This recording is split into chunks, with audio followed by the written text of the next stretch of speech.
देख रहे हैं जो शहीद भगत सिंह जी के अंदर जो जज्बा था, तो आप ब्लड रिलेशन में भी वही बात देख सकते हैं।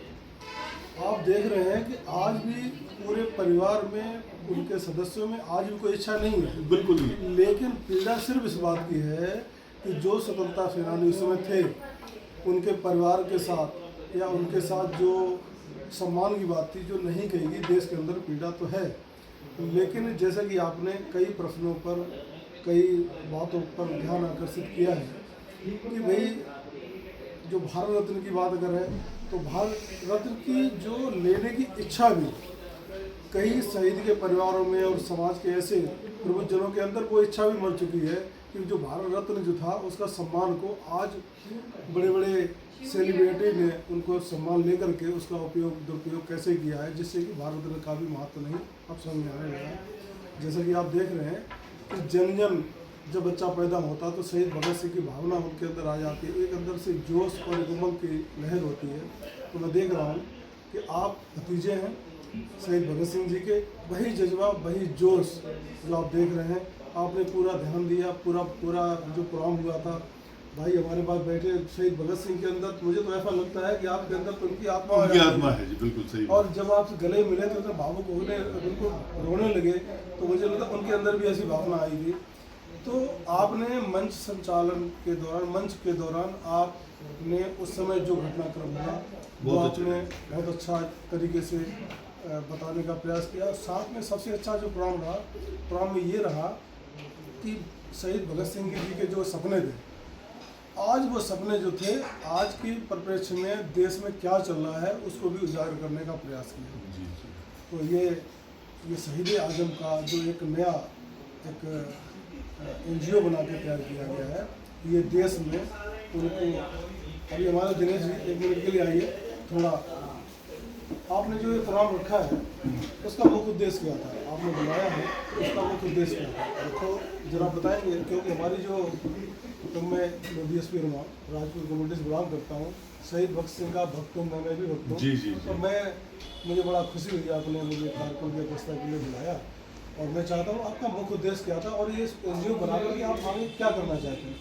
देखिए, सबसे पहले तो आप जैसे बड़ों ने, भाइयों ने मुझे मेरा उत्साहवर्धन किया, उससे ये प्रेरणा मिली है कि इस तरह के काम समाज में किए जाएं, जो युवा है आज का उनको संदेश जाए कि भाई हिस्ट्री की किसी को पता ही नहीं है। मैंने मेरे एक दोस्त से बात की थी, उसकी उम्र लगभग 50 वर्ष है, उसको ही नहीं पता भगत सिंह कौन थे, भगत सिंह ने क्या किया। मेरे दिल को लगी वो बात। मैं कहा 50 वर्ष के इंसान को नहीं पता तो बच्चों को तो क्या पता होगा। सही बात। वहाँ से मेरे को लगा कि नहीं, हमें कुछ ना कुछ तो हमें करना होगा, हम सिर्फ पैसे के पीछे भागते नहीं रहेंगे।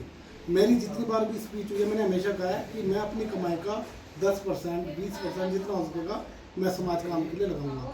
इसके लिए मेरे मन को सबसे बड़ी पीड़ा जो होती है हमेशा कि 79 ईयर्स होने जा रहे हैं आज़ादी को, आज तक विश्व के सबसे बड़े शहीद, ऐसा उदाहरण ही नहीं है कहीं। ऐसे शहीद को अगर तुमने एक शहीद का दर्जा नहीं दिया सरकारों ने, 11 साल की सरकार मोदी की भी हो गई है, जो अपने आप को बहुत भगवान की तरह लोग पूजने लग गए हैं, भगवान नहीं बनाना चाहिए, उनको आधिकारिक शहीद का दर्जा मिले, भारत रत्न देकर ये अपने पापों का पश्चाताप करें। दूसरा, उन्होंने जो सपना देखा कि समाज में कोई शोषित ना हो, समाज में कोई अशिक्षित ना हो, कोई भेदभाव ना हो, सब एक दूसरे के साथ मिल बैठकर जिए, रोजगार के अवसर हों, युवा पीढ़ी को काम करने के लिए हम प्रेरित करें। तो ये सब बातें मेरे दिल को बचपन से कौनती थी, लेकिन मैं इतना सक्षम नहीं था। सक्षम कब हुआ? विचारों से, दिमाग से, और कहीं ना कहीं मैं आर्थिक रूप से थोड़ा सक्षम हुआ। और फिर आप जैसे लोगों की जो सपोर्ट मिली हिंदू सम्मेलन के दौरान, मेरा भविष्य का लक्ष्य तय हो गया। और इसके लिए मैंने एक चीज़ जरूर की है, मेरा जीवन बदल गया उससे। पिछले 1-1.25 साल से मैंने एक मन में विचार आया कि मैं अपने मन से स्वार्थ और डर निकाल दूंगा। मैंने जैसे ही स्वार्थ और डर से निकाल के चलना शुरू किया, मेरा जीवन ऐसा बदला, और भगवान और भगत सिंह जी का आशीर्वाद, मैं सोचता बाद में पहले प्रबंध हो जाता। तो मेरा वही है कि अब ना भ्रष्टाचार करूँगा, ना सहूँगा, और दूसरा डरूंगा नहीं। सही बात कहने से नहीं डरूंगा, चाहे सामने मोदी बैठा हो, चाहे सामने कोई अंततः बैठा हो, बस। इसलिए मैंने आज ना तो यहाँ के, देखिए कहना नहीं चाहिए, मैंने इसको राजनीति का मंच नहीं बनने दिया। ये हमारा बहुत अच्छा किया। हमारा ये मंच था, हम लोगों का मंच था, युवाओं का मंच था और देशभक्तों का मंच था। बस यही मेरी भावना। बहुत बढ़िया। तो ये शहीद भगत सिंह के विचार जन जन तक पहुँचने चाहिए, ऐसा इस जो NGO बनाया गया है शहीद आजम भगत सिंह का। तो मेरी बहुत बहुत हार्दिक शुभकामनाएं दिनेश जी का और भाई साहब का बहुत बहुत धन्यवाद।